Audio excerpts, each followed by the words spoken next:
Welcome to The Explainer. Today, we're diving into a massive paradox.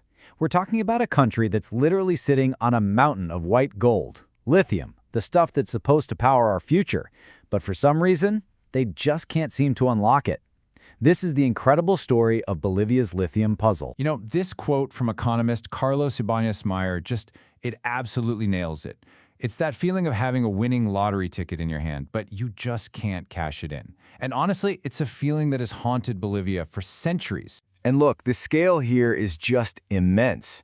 Bolivia has the #1 largest known lithium reserves in the entire world.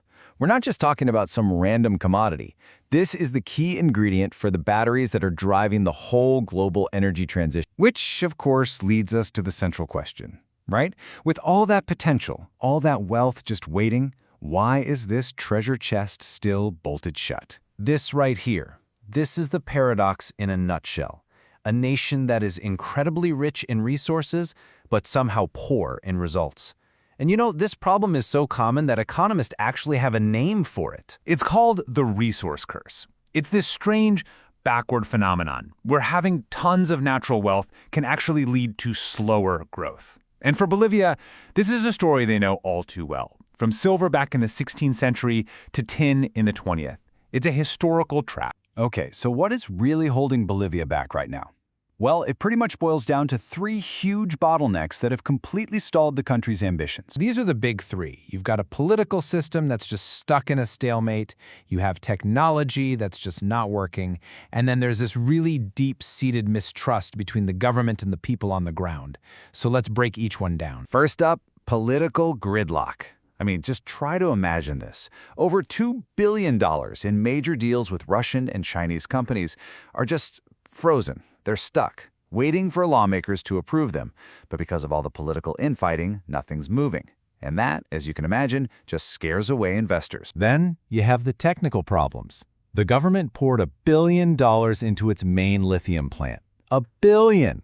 But now, reports say the place is riddled with structural flaws and the tech is just not up to snuff. The ambition was huge, but the follow-through, it just fell completely flat. And remember that billion-dollar investment we just talked about? Well, here's what it looks like in reality. The plant is operating at just 10% of its capacity. 10%. That means 90% of that massive, expensive facility is just sitting there, doing nothing. And finally, we have social conflict. In critical regions like Potosi, the local communities have literally blocked the projects from moving forward. And you can't really blame them.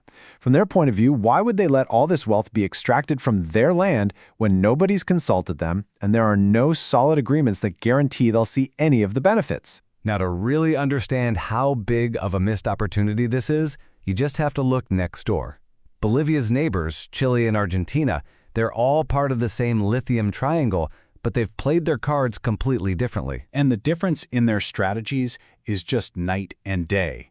Bolivia went for what's called a sovereign model. It's totally state-run, super tightly controlled, and it's incredibly slow to bring in any foreign money.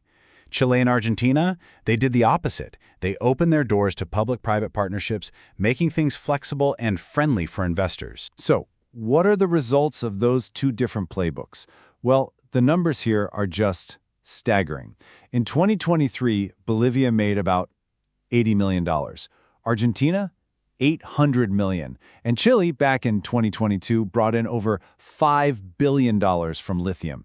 The gap is it's almost hard to believe. So you see, this is so much more than just numbers on a chart. This is about a whole country that's missing out on a boom that only comes around once in a century, while its competitors are in a full-on sprint, cashing in on the world's hottest resource. Bolivia is getting left in the dust. Okay, so it all sounds pretty bad. But here's the thing. It doesn't have to be this way. Experts have actually laid out a clear roadmap for how Bolivia could fix these very problems and finally tap into its unbelievable potential. The sources point to a pretty logical 5-pillar strategy. It all kind of flows together. Step 1, fix the internal blockades, both political and social. Then, use that newfound stability to create a safe environment for investors. After that, and this part is so important, move up the value chain. Don't just dig up lithium. Start making the more valuable parts like cathodes and cells. And finally, You make sure the technology gets transferred to Bolivian workers and that the whole thing is sustainable, turning the country into a trusted leader. Really, what all this boils down to is a complete shift in mindset.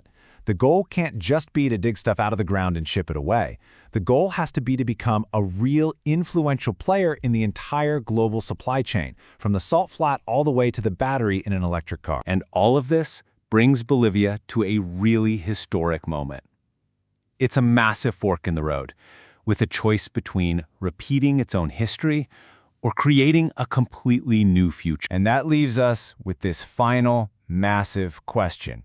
Is Bolivia going to be a victim of its own history, another chapter in the story of the resource curse, or can it finally build the consensus it needs to grab this once-in-a-generation opportunity and help power the world's future? The choice is theirs to make. But as we've seen, the clock is definitely ticking.